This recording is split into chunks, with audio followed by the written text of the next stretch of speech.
আসিফ মাহমুদ সজীব ভুঁইয়া তার ফেসবুক স্ট্যাটাসে একটু আগে লিখেন, বিকাল থেকে হারা গেছে বিএনপির সন্ত্রাসীরা, মাইকে ঘোষণা দিয়ে এনসিপির নেতাকর্মীদের দরে দরে আক্রমণ করছে, মারধর করে রক্তাক্ত করছে তারা, অনেকগুলা বাড়িঘরে ভাঙচুর চালিয়ে স্বর্ণালংকার টাকা লুটপাট করছে, মোটরসাইকেলে ভাঙচুর করছে, আগুন দিয়ে বাড়িঘর জ্বালিয়ে দেওয়ার হুমকি দিচ্ছে। ক্ষমতায় আসতে না আসতেই বিএনপি হারা গেছে সন্ত্রাসী শুরু করছে।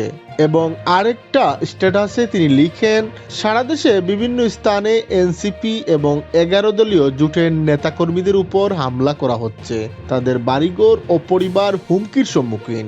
যারা বিজয়ী হয়েছেন তারা আপনাদের নেতাকর্মীদের নিয়ন্ত্রণ করুন।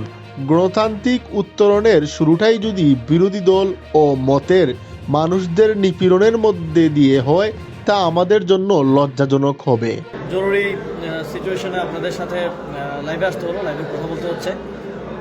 আমরা অবজার্ভ করছিলাম যে ভোট গণনা কীভাবে হচ্ছে। আমরা ভোট গ্রহণে কয়েকটি জায়গায় অনিয়ম হলেও আমরা সার্বিকভাবে সেটা মেনে নিয়েছি, কিন্তু ভোট গ্রহণের পরে যখন ভোট গণনা শুরু হয় তখন একটি দল যখন দেখতে পায় যে তারা বিভিন্ন কেন্দ্রে হারছেন এবং পিছিয়ে আছেন, তখন তারা তাদের যেই ফলাফল কারচুপি করার কিংবা ফলাফলকে প্রভাবিত করার যেই ষড়যন্ত্র সেটাতে মেতে উঠেছেন।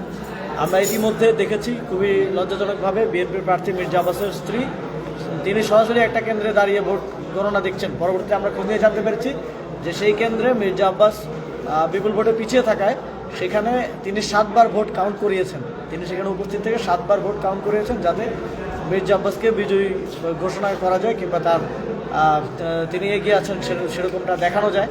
এবং এটা আমরা কোনোভাবেই এই ধরনের কার্যক্রমকে মেনে নেব না। তারা ফলাফল প্রভাবিত করার মাধ্যমে নির্বাচনে জয়ী হওয়ার এক ধরনের চেষ্টা চালাচ্ছে। আমরা ঢাকা 11 আসনে দেখেছি যে আসনগুলোতে যে কেন্দ্রগুলোতে আমরা বিজয়ী হয়েছি, এবং পঞ্চগড় 1 আসনে, তারপরে দিনাজপুর 5 আসনে, এরকম কয়েকটি জায়গায় যে কেন্দ্রগুলোতে আমরা বিজয়ী হয়েছি সেই কেন্দ্রগুলোর ফলাফল ঘোষণা করা হচ্ছে না, ফলাফল আটকে রাখা হচ্ছে। সবচেয়ে গুরুত্বপূর্ণ হচ্ছে কোনোভাবেই প্রাথমিক ফলাফল বা কয়েকটি কেন্দ্রের ফলাফল দেখে আপনার কেন্দ্র ছেড়ে দিবেন না। আপনার কেন্দ্র এবং আসনের চূড়ান্ত সরকারি ফলাফল আসা পর্যন্ত কেন্দ্রের বাইরে অবস্থান করুন। আমরা যদি কেন্দ্র ছেড়ে দিই, আমাদের নেতাকর্মীরা যদি কেন্দ্র ছেড়ে দেয়, তাহলে এই সুযোগটা নিয়ে সেই কেন্দ্রের ফলাফলকে প্রভাবিত করার চেষ্টা করবে এবং করছে, সেটা আমরা ইতিমধ্যে দেখেছি। আমাদের সকলকে সতর্ক অবস্থান নেওয়ার জন্য আহ্বান জানিয়ে আমার বক্তব্য শেষ করছি। আসসালামু আলাইকুম।